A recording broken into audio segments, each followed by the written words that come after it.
How many hours of your life have you spent worrying about what others think? How many decisions have you made not because you wanted to, but because you feared judgment? How much of your energy has gone into being liked, accepted, or chosen? Now think about what you could have built with that energy. The relationships, the work, the life, the version of yourself that you abandoned because you were too afraid of what others would say. That version is still waiting for you, and this audiobook will help you find it. You have been trained to look outside yourself for something that was never meant to come from outside. You measure your worth by how often others choose you. You measure your peace by how others treat you. You measure your safety by how others respond to you. And because of that, you are never fully safe, never fully stable, never fully free. Because anything that depends on other people is always one word, one silence, or one decision away from collapse. Here is the hard truth. The person who needs approval will always be controlled by the person who withholds it. The person who needs connection will always be at the mercy of those who pull away.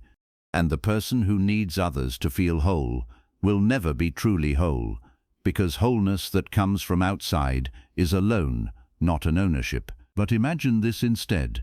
Imagine waking up and feeling calm before anyone speaks to you. Imagine receiving criticism and not collapsing. Imagine receiving silence and not panicking. Imagine being comfortable alone with your own thoughts, not because you are cold, not because you do not care, but because you have built something inside you that no one can reach, a center, a foundation, a self that does not depend on being chosen to feel valuable. That is emotional independence. That is what this audiobook will give you. You have spent your life proving your worth to people who never questioned it. You have been searching for validation in places that were never designed to give it. And you have been measuring yourself by standards that were never yours to begin with. That ends now. Chapter 1. The Approval Loop. You feel it before you can name it. A small drop in your stomach when a message goes unanswered. A subtle tension when someone sounds different than usual. A fast scan of another person's face to see if you are still safe in their eyes. You call it caring. You call it being sensitive. You call it love, loyalty, awareness, intuition. But beneath all those softer names, there is often something much harder to face. You have handed your internal state to the outside world, and now you keep waiting for other people to tell you who you are. That loop becomes invisible because it feels normal. It does not announce itself with drama. It hides in ordinary moments, in checking who viewed your story, in wondering whether that joke landed, in changing your opinion after watching The Room, in dressing for approval instead of expression, in speaking carefully so nobody withdraws warmth from you, in apologizing when you did nothing wrong because tension feels unbearable, in needing reassurance, then needing it again an hour later. This is how dependency becomes a lifestyle, quietly, repeatedly, efficiently. You do not always notice a prison when the door has been open your whole life. The approval loop runs on anticipation. You look outward, hoping for relief. A reply comes, a compliment lands, someone chooses you, someone praises you, someone confirms that you are still valuable. For a moment, your body relaxes, your mind softens, you feel real again, but only for a moment, because the relief is not stable. It fades quickly, and when it fades, the hunger returns stronger than before. That is why external validation feels so powerful and so empty at the same time.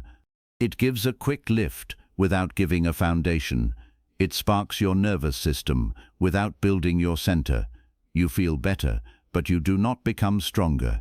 You feel seen, but you do not become solid. You feel chosen, but you do not become whole. What comes from outside can soothe you. It cannot secure you. That is the trap.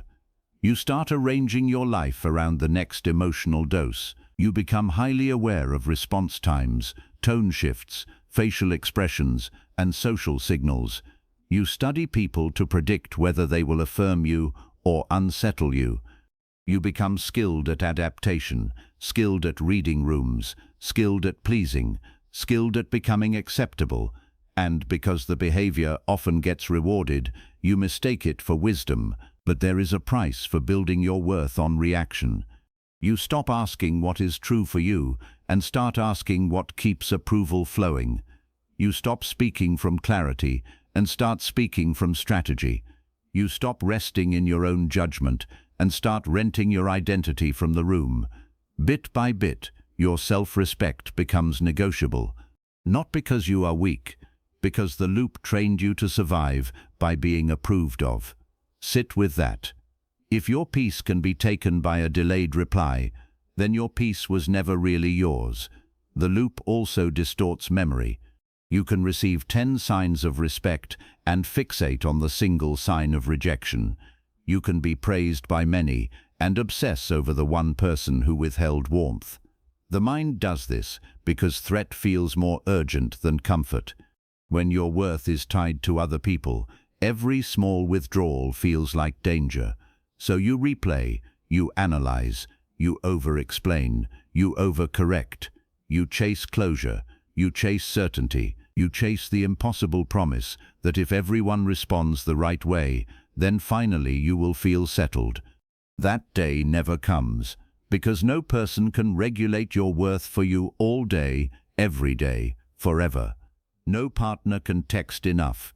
No friend can reassure enough. No audience can clap enough. No room can approve enough. When the source is external, the hunger stays active. You may get moments of satisfaction, but never freedom. This is why approval seeking quietly destroys confidence. Confidence requires internal authority. Approval seeking replaces internal authority with public opinion. Confidence says, "I know who I am." Approval seeking says, "Tell me who I am." Confidence can hear feedback without collapsing. Approval seeking turns feedback into identity. Confidence can be disliked and remain intact.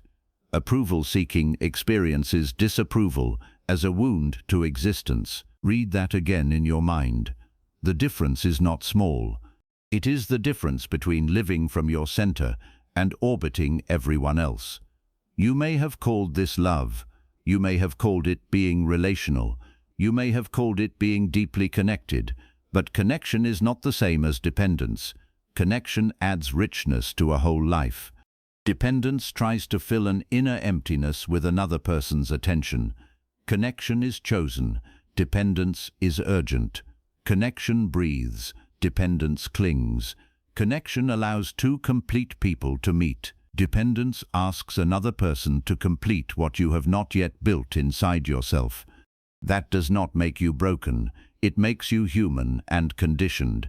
But if you do not see the pattern clearly, you will keep protecting the very thing that drains you. You do not need more reassurance. You need more truth. You do not need more signs that you matter. You need a way of standing that does not collapse when nobody is watching. You do not need to be approved into peace. You need to stop abandoning yourself every time the outside world shifts. Once you see the loop, you cannot unsee it. You begin to notice how often your mood depends on who texted back, who smiled, who stayed warm, who stayed distant, who included you, who praised you, who did not. You begin to notice how much of your mental energy has been spent on invisible negotiations for worth. And with that recognition comes a hard but clean question. Where did you learn that your value must be confirmed before you can feel it? Chapter 2. Where the need came from. You were not born asking the room who you were. You learnt it. You learnt it early, and because you did, it felt like identity rather than conditioning. That is the first truth that brings real relief. This pattern is not your essence. It is something that wrapped itself around you so tightly that you started calling it you. Maybe approval was the language of safety in your early life. Maybe warmth came when you performed well, stayed agreeable, stayed useful, stayed quiet, stayed impressive, stayed easy to manage.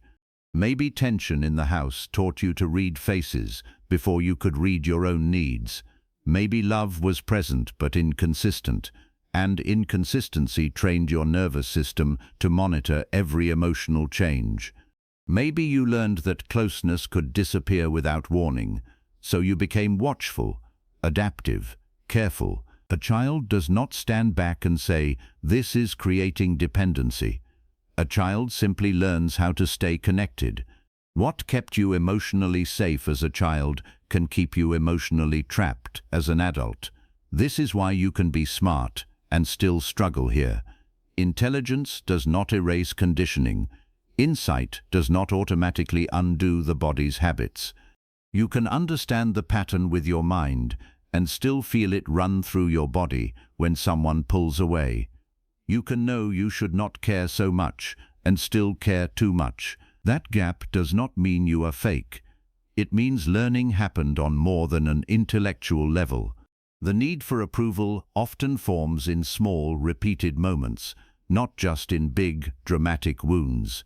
A parent whose mood decided the climate of the home, praise that came mainly with achievement, affection that felt strongest when you were useful, correction that made mistakes feel dangerous, silence that felt like punishment, comparison that taught you your place depended on how you ranked. Even high standards, when tied too tightly to worth, can train you to associate acceptance with performance. Then adult relationships step in and reinforce the pattern. A partner who becomes distant and then warm again. A friend who gives attention inconsistently. A workplace where you are rewarded for over-functioning. Social circles where image matters more than truth. Digital spaces where attention is measured publicly. Each environment can deepen the old lesson. Stay desirable, stay pleasing, stay approved of. Then you will feel secure. But security purchased through performance is never secure. It is rented, and rent is always due again. That is why you can achieve more, look better, speak better, even become more admired, and still feel fragile underneath. The fragile part is not asking, "Am I successful?" It is asking, "Am I safe if I stop performing? Am I still worthy if I disappoint someone? Am I still lovable if I am misunderstood? Am I still enough when I am not being chosen in this moment?" Those questions do not come from weakness. They come from old training. Sit with that without blame. You do not heal by attacking yourself for a pattern you adapted to survive. You also do not heal by staying loyal to it. There is a difference between understanding where the need came from and excusing it from having rule over your life. You can have compassion for the origin and still refuse the outcome. You can understand that you learned dependence honestly and still decide that it no longer gets to lead you. That decision matters because some part of you may still be waiting for a perfect explanation to set you free. But clarity alone is not freedom. Clarity is the door. You still have to walk through it. Another hard truth: you may be emotionally dependent precisely because you care deeply. You notice tone, you value connection, you feel atmosphere, you want harmony. Those traits can be beautiful when they are guided by strength. They become destructive when they are guided by fear. Then sensitivity turns into hypervigilance. Care turns into control. Love turns into attachment. Presence turns into self-abandonment. Your depth is not the problem. Your dependency is. And dependency is not proof of love. It is proof that your inner ground has not been fully claimed. You may also have confused being needed with being valued. This happens often. If your place in relationships came from what you gave, fixed, absorbed, tolerated, or managed, then being wanted for your function can feel like love. So you overgive, you rescue, you become emotionally available far beyond what is healthy. You read everyone, you support everyone, you hold everyone together. Then when you are alone, exhausted, or unseen, resentment grows. Not because you are selfish, Because you built your worth around being necessary, and necessary is not the same as known. If you have to earn your right to exist in someone's life, you will never relax inside it. The deeper separation must happen here. Where the pattern came from is not who you are. The way you learned to secure connection is not your identity. The fear of disapproval is not your nature. It is learnt behavior layered over a self that existed before the conditioning. A quieter self, a steadier self, a self that does not need to manipulate closeness to feel alive. That self has likely been there the whole time, waiting under all the adaptation, not loud, not dramatic, just covered. The work now is not to become a new person. It is to stop confusing your survival pattern with your real structure.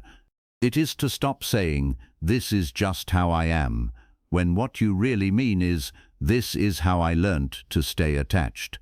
Once you see that difference, shame loses power. You are not defective. You are trained. Training can be changed.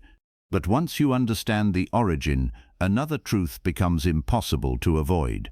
Even when you know where the need came from, the pattern still keeps making the same empty promise. It still whispers that the next reassurance will finally settle you. It never does. Chapter 3. The Validation Trap. You can know the pattern and still feel seduced by it. That is what makes it a trap. It does not look like danger at first. It looks like relief. It looks like being seen. It looks like belonging. It looks like someone saying the exact thing that softens the panic for a few minutes. And in those minutes, it can feel so convincing that you almost forget the cost. Validation is powerful because it does answer a real hunger. You want to matter. You want to be understood. You want to be valued. Those are human needs. But external validation cannot bear the full weight of those needs because it is inherently unstable.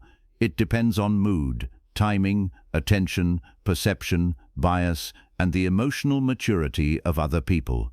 It depends on forces you do not control. So when your confidence depends on validation, your confidence becomes unstable too. This is why the feeling never lasts. You get the compliment, relief. You get the text, relief. You get chosen, relief. Then what? Then the mind starts checking whether it will happen again. Temporary reassurance is not confidence, it is sedation. Confidence stays when the room changes. That difference matters more than most people realize. Real confidence is quiet. It does not need to be fed every hour. It does not rise and collapse with attention. It does not beg for constant signs. It allows approval to be pleasant without making it essential. Validation seeking, on the other hand, keeps your nervous system active.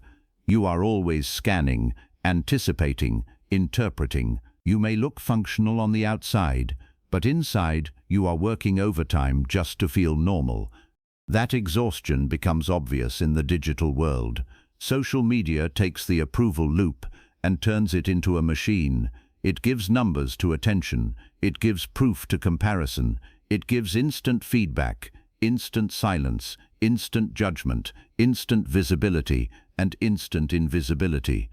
It trains you to monitor yourself through other people's reactions. It rewards performance, novelty, desirability, likability, and image. Then it quietly convinces you that visibility is value. It is not. Attention is not love. Engagement is not respect. Visibility is not peace. And the more you chase those signals, the less settled you become. You post and check. You share and wait. You compare your life to polished fragments of other lives. You start wondering whether you are enough, attractive enough, accomplished enough, interesting enough, wanted enough. You seek proof. You find some. You still feel restless, because the problem was never the amount of proof. The problem was the location of your center. If your worth rises in public, it can collapse in public too. Validation seeking also fuels anxiety because it keeps your emotional state dependent on variables you cannot control. Someone's tone changes. Anxiety. A message is left on read. Anxiety. A compliment does not come. Anxiety. A partner seems distracted. Anxiety. A post underperforms. Anxiety. A friend feels distant. Anxiety. The mind begins building explanations. Maybe you did something wrong. Maybe they are losing interest. Maybe you are no longer enough. The body reacts as if your identity is under threat. That is not peace. That is captivity. And captivity breeds strange behavior. You over-explain. You chase clarity that no answer can fully provide. You ask if they are okay, when what you really mean is, am I okay in your eyes? You call it communication. Sometimes it is. Often it is fear looking for a disguise. You ask questions not to understand, but to regulate. You want another person to settle the storm you have not learned to calm yourself. That does not create closeness. It creates pressure. It also makes you easier to control. Anyone who senses that your self-worth is tied to their approval gains enormous influence over your state. They do not even have to be malicious. Inconsistent attention is enough. Warmth and distance, praise and withdrawal, presence and silence. Your system will keep chasing the return of the good feeling. This is why emotionally dependent people often stay too long, tolerate too much, and confuse intensity with connection. You are not drawn only to love. You are often drawn to the hope of regulation. Read that slowly in your mind. You do not always miss the person. You miss the relief they seem to provide. That is why genuine confidence feels so different. Genuine confidence does not feel loud. It does not need to announce itself. It feels settled. It feels spacious. It feels like the absence of constant checking. It feels like making a choice without needing 10 people to bless it. It feels like hearing criticism without disintegrating. It feels like being liked without clinging and being disliked without panic. It feels like warmth that remains even when external conditions cool. Real confidence is less of a performance than you think. It is simply the ability to remain intact. Once you taste even a little of that, validation starts losing its shine, not because praise becomes meaningless, but because it stops being medicine. It becomes information, nice when sincere, useful when accurate, irrelevant when distorted. It no longer owns your pulse. And when that shift begins, another possibility opens. You start to realize that the answer is not to reject people, avoid intimacy, or become hard. The answer is to stop confusing dependence with closeness. The answer is to become someone who can connect deeply without needing connection to hold you together. That is a very different way of living. Chapter 4. Emotional independence defined. There is often fear at this point. If you stop needing people so much, will you become cold? Will you become detached in the worst way? Will you lose softness? Will you stop caring? That fear keeps many people trapped because dependency has dressed itself up as love for so long that freedom can look cruel. It is not cruel. Emotional independence is not isolation. It is not pretending you do not need anyone. It is not shutting your heart down before someone can affect you. It is not silence used as armor. It is not distance used as punishment. It is not a hard face and a numb interior. That is not independence. That is defended pain. Real emotional independence is stability. It is the ability to feel connected without becoming consumed. It is the ability to love without losing your center. It is the ability to be disappointed without becoming destroyed. It is the ability to receive affection without turning it into oxygen. It is the ability to deeply enjoy people while knowing that your wholeness does not begin or end with their behavior. That changes everything. You stop entering into relationships as a beggar seeking identity. You enter as a whole person offering presence. You stop asking, "Complete me." You start asking, "Does this connection honor what is already whole in me?" That is why emotionally independent people often love better, not less. When you do not need another person to regulate your worth, you stop gripping them so tightly. You stop monitoring every move. You stop turning normal fluctuations into threats. You stop asking them to carry the burden of making you feel complete. That creates space. That creates honesty. That creates cleaner love. Neediness often looks like intensity. Independence often looks like calm. Calm is usually stronger. The strongest relationships are not built by two hungry people trying to feed on each other. They are built by two grounded people who freely choose each other. There is a profound difference between choosing connection and needing it. Choice has dignity. Need has urgency. Choice can wait. Need demands. Choice can respect another person's limits. Need experiences limits as rejection. Choice can enjoy closeness and remain steady during distance. Need starts bargaining with every change in access. Choice says, I want you. Need says, without you, I disappear. That second voice is what this work is meant to silence. Emotional independence also gives you access to truth. When your worth does not depend on keeping someone happy, you can finally see things as they are. You can admit when a relationship is unhealthy. You can tell the truth when something feels wrong. You can walk away when respect is absent. You can stop shrinking yourself to preserve access. Dependency distorts judgment because it makes loss feel catastrophic. Independence restores judgment because it reminds you that loss, while painful, is survivable. What you can survive stops controlling you. That sentence alone can free you if you let it. You also become easier to trust. Dependent love is often full of hidden pressure. It can sound affectionate, but underneath it says, do not move too far from me, or I will collapse. That burden can make the other person feel responsible for your emotional balance. Independent love sounds different. It says, I care about you deeply, but I will not make you the source of my worth. That feels safer. That feels cleaner. That feels mature. This does not mean you become untouched. You will still feel hurt. You will still feel longing. You will still feel sadness when someone you care about is distant. Independence is not the removal of feeling.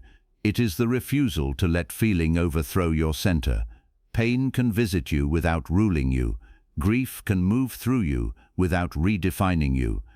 Desire can exist without becoming desperation. Sit with that. You do not need to stop feeling deeply. You need to stop collapsing deeply.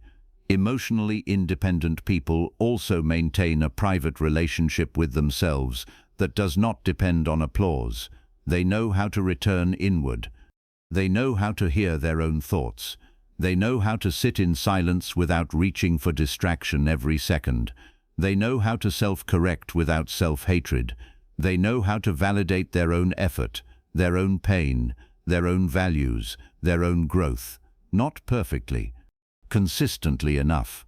That inner relationship becomes the anchor. Without it, every outside bond feels unstable because there is no stable place inside to return to. With it, outside bonds can become rich additions instead of desperate lifelines. You enjoy them more because you are not asking them to rescue you. You can appreciate what someone gives without trying to turn it into permanent proof of worth. This is the beginning of clean power, not domination, not indifference, inner steadiness. The kind that lets you walk into a room without asking the room for permission to exist. The kind that lets you love without bargaining. The kind that lets you hear praise without floating away and hear criticism without losing your ground. The kind that lets you be alone on a quiet evening and still feel intact. Once that possibility becomes real, another truth becomes hard to ignore. So much of your energy has been tied up in managing reactions, chasing reassurance, and preserving access that you may not yet realize how much life is waiting on the other side of reclaiming it. Chapter 5. Reclaiming your energy. Approval seeking is expensive. Not always in obvious ways, not always in money often in focus, in time, in emotional bandwidth, in bodily tension, in lost mornings, in restless nights, in the constant, invisible effort of monitoring whether you are still accepted. When you live like that, you may think you are only spending thoughts. You are spending life. Think about how much energy goes into overthinking a delayed message, how much goes into replaying a conversation, how much goes into adjusting your personality for different audiences, how much goes into staying available so nobody feels neglected, how much goes into trying to keep everyone comfortable so you do not lose your place, how much goes into performing competence, beauty, humor, usefulness or calm so that approval keeps arriving. It adds up. It drains you before the day has even asked anything real of you. That energy belongs somewhere better. It belongs in your discipline. It belongs in your craft. It belongs in your body, your mind, your work, your standards, your silence. Every hour spent chasing reassurance is an hour not spent building substance. Every thought spent trying to read someone's mind is a thought not spent reading your own. Every emotional crash caused by someone else's inconsistency steals momentum from the life you are trying to create. That is why dependency is not just painful, it is inefficient. It keeps you busy while leaving you unchanged. You do not get your life back by working harder while still leaking energy everywhere. You get it back by closing the leaks. Some of those leaks are relational. Certain connections survive because they keep your need active. The constant almost, the inconsistent friend, the half-available partner, the person who gives just enough warmth to keep hope alive, but not enough steadiness to create peace. Your system can become addicted to trying to win certainty from uncertain people. That effort feels important because the emotional charge is high, but high charge is not high value. Some relationships do not deserve your energy simply because they can stimulate your longing. Some leaks are behavioral, checking your phone too often, looking for signs, posting for reaction rather than expression, asking for reassurance when you already know the answer, over-explaining to repair imagined rejection, hovering around people who make you question yourself. Each behavior may seem small. Together they build a life of depletion. Reclaiming energy begins with honesty. What drains you? Who drains you? What patterns scatter your attention? What habits keep your worth hanging outside your body? That inventory can be uncomfortable because it reveals how much power has been outsourced. But discomfort is useful here.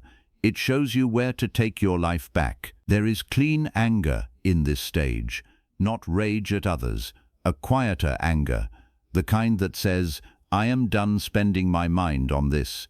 I am done offering sacred attention to things that do not build me. I am done wasting mornings on uncertainty and evenings on analysis. I am done making another person's inconsistency the center of my mental world. That anger can become discipline if you direct it well. Direct it inward first. Not against yourself, toward construction, toward standards, toward habits that return your energy to your own hands. Lift weights, read hard things, keep promises to yourself, learn a skill, save money, walk without your phone, sit in silence without reaching for a screen. Finish tasks, clean your space, protect your sleep, write the truth down. These are not random self-improvement rituals. They are acts of internal consolidation. They tell your mind, your energy answers here now. You become what you repeatedly obey. If you keep obeying your need for reassurance, you become more dependent. If you start obeying your own standards, you become more solid. Read that twice in your head. This does not mean your life becomes joyless. It becomes cleaner. You start to feel how much power there is in not reacting to everything, in not checking immediately, in not pursuing every emotional impulse, in letting silence stay silent, in leaving some messages unanswered until you are calm, in keeping some thoughts private. in deciding that your internal state is too valuable to hand out so cheaply. When the approval loop begins to break, strange space opens up, time expands, attention sharpens, your body settles, your work improves, your creativity returns, your mood becomes less volatile. You start noticing beauty again because your mind is not trapped in obsession. You become available to your real life, and your real life has been waiting. It has been waiting beneath the noise of who is approving, who is not, who is close, who is pulling away, who is choosing, who is withholding. It has been waiting for your full force, your books, your health, your purpose, your standards, your private growth, your relationship with truth. All of it becomes more possible when your energy is no longer being siphoned into emotional dependence. Then you see the deeper principle. The world outside you will always shift. Attention will rise and fall. People will come close and move away. Praise will come. Judgment will come. Loss will come. Delay will come. Change will come. If your peace depends on controlling those movements, you will live in constant tension. But there is another way to stand, a way older and stronger than modern distraction. A way that does not ask the outside world to be stable before you can be stable inside yourself. Chapter 6. The Stoic Self.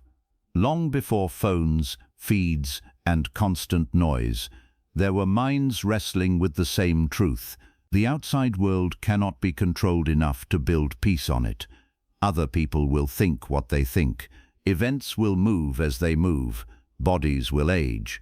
Fortunes will rise and fall. Affection will change shape. Judgment will come whether you deserve it or not. The Stoics understood this with brutal clarity. They saw that if your inner state is tied to unstable things, then your life will swing with every unstable thing. So they built inward. Marcus Aurelius wrote to himself, not to the crowd. He reminded himself that the mind can return to itself and find rest. That image matters. Return to itself. Not run outward for permission. Not beg the day to be gentle. Not demand that others behave perfectly. Return to itself. That is the inner citadel, a private place of command, a way of standing that does not collapse when the world gets loud. You need that place. Not because life should be hard all the time, because life is uncertain all the time. The Stoics did not teach numbness, they taught order. They taught that your power begins where your control begins, your choices, your judgments, your actions, your discipline, your interpretation of events, not the event itself, not another person's opinion, not whether someone stays warm, not whether the room claps. Those are external. Important sometimes, pleasant often, decisive only if you let them be. When you confuse influence with control, anxiety grows. When you return to what is actually yours, strength grows. This is why indifference to judgment is not arrogance, it is training. You are not pretending judgment does not exist, you are refusing to worship it. Someone may praise you unfairly, someone may criticize you unfairly. Neither changes your core unless you surrender your core to reaction. The Stoic move is simple and hard. Ask, is this mine to govern? If yes, act with discipline. If no, release the demand to control it. That question can save you from wasting half your life. Is their mood yours to govern? No. Is their reply time subject to your governance? No. Is their opinion yours to govern? No. Is your conduct yours to govern? Yes. Is your patience yours to govern? Yes. There is power in that separation. It clears the fog. It also protects love. Many people fear that detachment will make them distant. Stoic detachment, done properly, does the opposite. It removes desperation so care can become clean. You stop trying to possess outcomes. You stop choking connection with fear. You stop making every emotional shift into a referendum on your value. You stay present, but less panicked. Open, but not dependent. Deep, but not drowning. That is not less human, it is more disciplined humanity. The Stoics also understood rehearsal. They practiced meeting discomfort in the mind before it arrived in life. Not to become negative, to become prepared. Imagine not getting the reply. Imagine being misunderstood. Imagine being left out. Imagine someone withdrawing approval. Then ask, would I still be myself? Could I still act with dignity? Could I still hold my center? This practice does not make pain disappear. It makes panic less likely. It teaches your system that survival takes precedence over discomfort. You begin to realize that judgment only controls the part of you that still wants to be authored by other people. That part can be trained. Another Stoic truth: events do not command meaning. You assign meaning. A delayed message can mean rejection, or it can mean a delayed message. A cold tone can mean disaster, or that another person is carrying something you do not know. A criticism can mean your worth is collapsing, or it can mean someone offered an opinion. Emotional dependence loads events with identity. Stoic discipline strips them back down to fact. That simple move creates enormous calm. Facts first, story second. Often the story is what hurts you. You do not need a perfect world to become stable. You need a trained mind inside an imperfect one. The Stoic self is not born. It is built through repeated returns. Every time you refuse to chase immediate reassurance, every time you choose your values over your impulses, every time you let someone misunderstand you without begging to be rescued by their approval, every time you stay grounded while the outside world shifts, brick by brick, the inner citadel strengthens. And once you begin to taste that inner strength, philosophy must become practice. Not words you admire, not ideas you quote, daily disciplines, repeated actions, quiet routines, a way of living that makes inner peace less of a concept and more of a structure you maintain. Chapter 7. Building Inner Peace Daily. Inner peace is not an accident. It is not a personality trait reserved for calmer people. It is not a gift handed to you by ideal circumstances. It is built daily, deliberately, quietly, through small disciplines that teach your mind and body the same lesson over and over again. You are safe enough to remain with yourself. If you do not build that lesson on purpose, the world will default to the opposite lesson. Hurry, compare, react, reach outward, check again, get distracted. Seek comfort, seek noise, seek confirmation. That is why peace cannot be a vague desire. It has to become a practice. Morning matters first. The first minutes of the day often decide the emotional tone of the hours that follow. If the day begins with your phone, your mind starts in reaction. You begin by entering other people's priorities, opinions, updates, and noise. You have not met yourself yet, and already you are elsewhere. That weakens your center before the day has even started. Protect the morning. Sit up and breathe before input enters.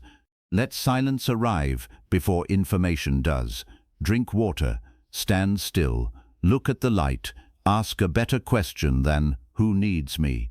Ask, what kind of mind will I carry today? Then choose, calm, discipline, patience, truth, control.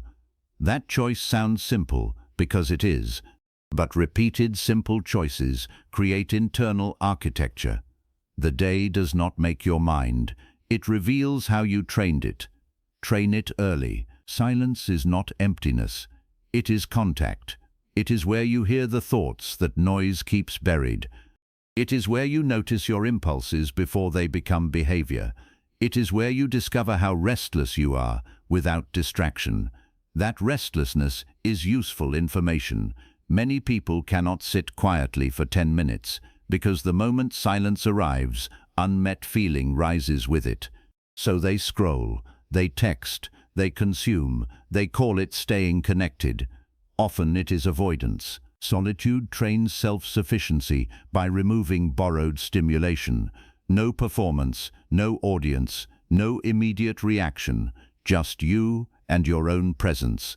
At first that can feel sharp. Then it becomes medicine. You begin to learn that your company is not a punishment. Your company is a place you can strengthen. Journaling matters here because it teaches self-validation in plain language, not polished language, honest language. Write what you felt. Write what triggered you. Write what you wanted from someone else. Write what story your mind created. Then answer it with truth. This is how you become less hypnotized by your first reaction. You see it. You name it. You separate fact from fear. You stop expecting another person to explain your inner state back to you. Your own words can steady you when they are honest enough. Write this sentence often. I do not need immediate reassurance to remain intact. Then prove it with behavior. Peace also requires boundaries with input. Too much noise creates emotional dependency because it keeps you externally referenced. Constant content, constant updates, constant comparison, constant accessibility. Your mind never gets to settle into itself. Create spaces with no stimulation. Walk without headphones. Eat without scrolling. Sit in a room without turning something on. Let your system detox from interruption. That silence will feel longer than it is because attention has been conditioned to scatter. Keep going. Scattered attention creates weak inner authority. Collected attention creates power. Another daily discipline is keeping promises to yourself. This sounds almost too basic, but it changes the structure of identity. When you say you will wake up at a certain time and you do, your mind learns to trust. When you say you will train and you train, your mind learns trust. When you say you will not text in panic and you keep that rule, your mind learns trust. Self-trust is one of the deepest forms of inner peace because it means you are no longer a stranger to your own word. Peace is not only emotional, it is moral. It comes from knowing you can rely on yourself. Read that again in silence. Many people want serenity while living in self-betrayal. It does not work. Evening matters too. Before sleep, do not simply collapse into distraction. Review the day. Where did you hand your state away?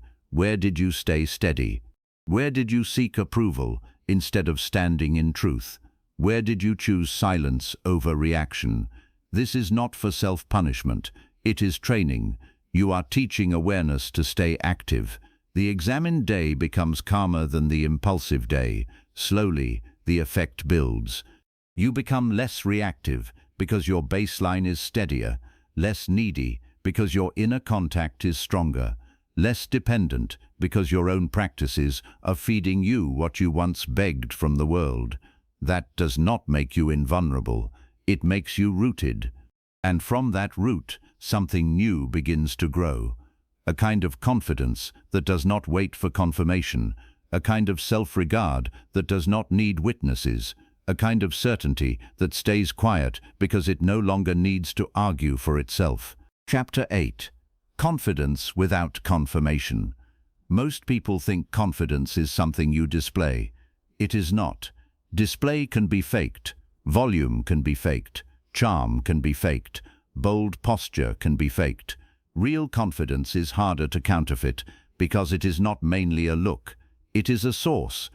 It comes from inside and remains active even when nobody is feeding it. This is why arrogance and self-sufficiency are not the same. Arrogance needs an audience because it is still built on comparison. It needs to be seen as above. It needs contrast. It needs reaction. Self-sufficiency does not need to look superior. It only needs to remain grounded. Arrogance says, admire me.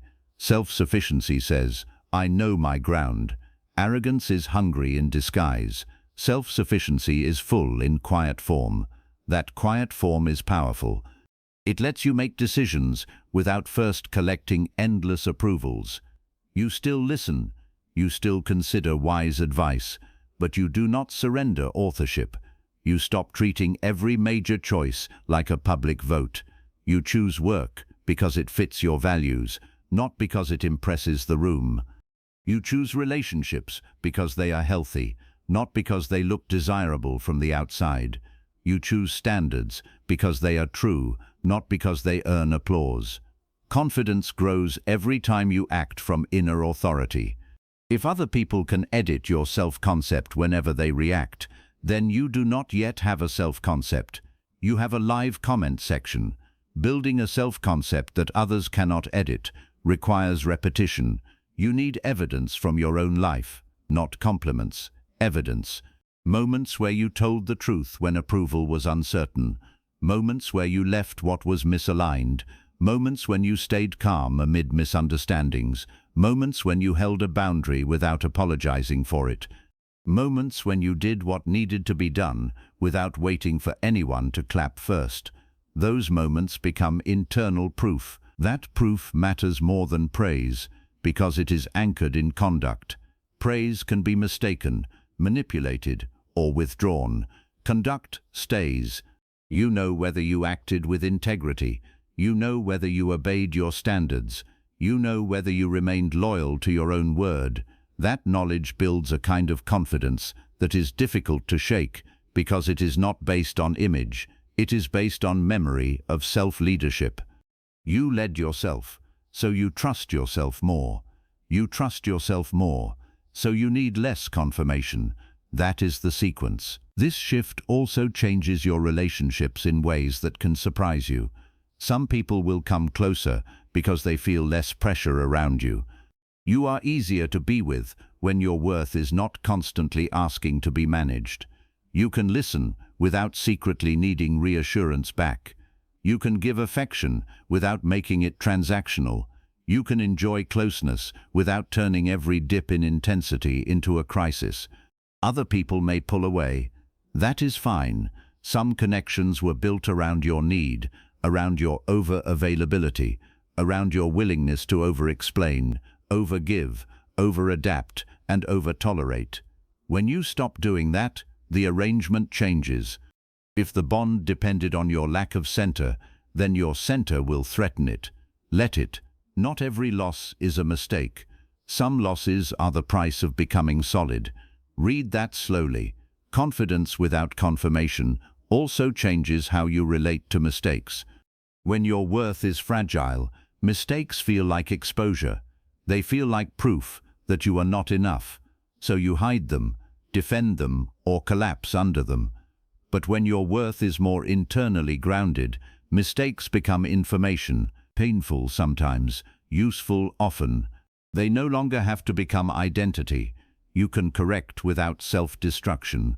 That is maturity. It is also freedom. Imagine making a decision that some people disagree with and still sleeping well. Imagine saying no and not spending the next 6 hours rewriting the conversation in your head. Imagine being interested in someone without obsessing over whether they validate you enough. Imagine posting nothing, proving nothing, explaining less, and still feeling whole. That is not fantasy. That is what happens when confidence starts generating itself.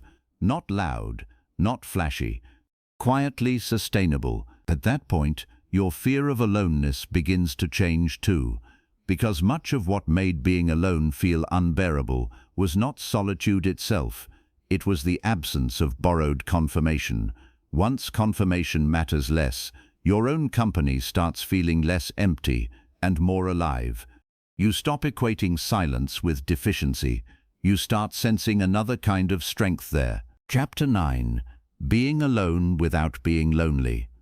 There is a difference between loneliness and solitude, and your whole inner life changes when you finally feel that difference in your body. Loneliness says, I have been abandoned by connection. Solitude says, I have returned to myself. Loneliness feels like lack. Solitude feels like space. Loneliness is often filled with resistance. Solitude becomes powerful when chosen. Many people do not fear being alone. They fear being left alone with themselves. No messages, no noise, no role to perform, no one to impress, no one to rescue, no one to monitor, just your own mind, your own body, your own unfinished thoughts. If your whole life has been built around external contact, that quiet can feel harsh at first. It exposes how little internal companionship has been cultivated. That exposure is not punishment, it is information. And information is where power begins. If you cannot enjoy your own company, every relationship will carry too much pressure. You will ask other people to rescue you from yourself. High performers across every field understand something simple. Alone time is not empty time. It is preparation time, thinking time, recovery time, calibration time, creative time, moral time. It is where standards sharpen. It is where vision clears. It is where emotional residue settles enough for truth to surface. Constant companionship can feel comforting, but too much of it can keep you from hearing what your life is actually asking of you. Silence tells the truth faster than noise. In solitude, you start noticing what you actually like when nobody is influencing you. What music calms you. What books pull you in. What thoughts keep repeating. What fears grow louder. What desires are truly yours, and which were borrowed from comparison. You discover your rhythms, your appetite for depth, your capacity for stillness, your resistance to stillness. You discover how much of your personality was adaptive and how much remains when nobody is there to respond to it. That discovery is worth more than most people know. It gives you a self that is not entirely social, a self that exists even in private. That private self becomes the foundation of every public self. Without it, your identity stays thin because it is constantly assembled in reaction to the environment. With it, you carry continuity. You are recognizably yourself, whether the room is full or empty. Learning this takes practice. Start small. A walk alone without your phone in your hand. A meal alone without filling every second. An evening with no attempt to be entertained into numbness. A journal open. A room quiet. A mind restless. Stay. Let the discomfort speak before you mute it. Let the boredom stretch a little. Let the impulses rise and fall. This is how comfort in your own company is built. Not through theory, through repeated, undramatic exposure. Your system learns what your mind has not yet trusted. I can be alone and remain safe. I can be quiet and remain real. I can have no immediate confirmation and still be enough in this moment. That is a major shift. It also improves relationships. When you are no longer terrified of your own company, you stop accepting poor connection just to avoid empty space. You stop clinging to half-available people. You stop forcing conversations that have gone dead. You stop staying in rooms that make you feel small, simply because leaving would mean being with yourself. Solitude raises your standards because it proves that aloneness is not the worst outcome. Sometimes it is the better outcome. Read that carefully. It is better to be alone in peace than connected in self-betrayal. That sentence will protect your future if you honor it. There is also a spiritual quality to chosen solitude, even if you never use that word. In quiet moments, life becomes less theatrical.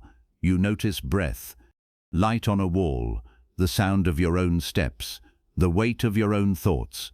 You begin to sense that existence does not need constant commentary to have value. Something calms, something gathers, something ancient in you remembers that your worth was never meant to be crowdsourced. Then loneliness starts changing shape. It does not disappear forever. Some nights will still feel sharp. Some absences will still ache. But even in ache, there can be dignity now. Even in missing, there can be center. Even in being alone, there can be contact with something deeper than distraction. And from there, the final truth becomes possible to receive without argument. Not as a slogan, as a fact. Chapter 10. Enough. All of this has been moving toward a single truth.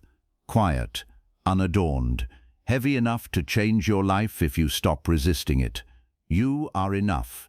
Not when the message comes, not when the room approves, not when the relationship stabilizes, not when your body looks a certain way, not when your work earns applause, not when everyone sees your value correctly. Now, that word is difficult because your old conditioning wants conditions. It wants proof. It wants witnesses. It wants agreement. It wants a contract signed by the outside world before it will let you rest. But enoughness that depends on conditions is not enoughness. It is another bargain with uncertainty. Real enoughness is unconditional internal recognition. It says, I am a human life with value before reaction enters the room. It says, my worth is not up for vote. It says, love can add to me, but it does not create me. This is the point where many people flinch, because if you accept that you are enough now, excuses begin to die. You can no longer keep handing your life away while claiming you are still waiting to be made whole. You can no longer keep chasing scraps while saying there is no other option. You can no longer build your days around emotional dependency and call it sensitivity. Enoughness is comforting, but it is also demanding. It asks you to live in a way that matches the truth you say you want. If you are enough, then act like someone whose worth is not for sale. If you are enough, then stop begging uncertain people for certainty. If you are enough, then protect your mind as it matters. If you are enough, then choose relationships from fullness, not fear. If you are enough, then let silence teach you instead of terrify you. Enoughness is not passivity. It is responsibility. There is a daily declaration hidden in this truth, not something shouted, something lived. I belong to myself first. My peace is my work. My standards are my guidance. My discipline is my evidence. My value does not rise when praised or fall when ignored. I can be loved and remain free. I can be alone and remain whole. I can feel deeply without becoming dependent. I can lose access and still keep myself. That is the internal shift, permanent if protected, fragile if neglected. So protect it. Protect it in the morning when the phone tries to claim your mind. Protect it in conversation when you feel the urge to shape-shift for approval. Protect it when someone withdraws and your old self wants to chase. Protect it when praise tempts you to build your identity on applause. Protect it when loneliness whispers that any connection is better than truth. Protect it with silence, with discipline, with clean choices, with refusal. You are not trying to become untouchable.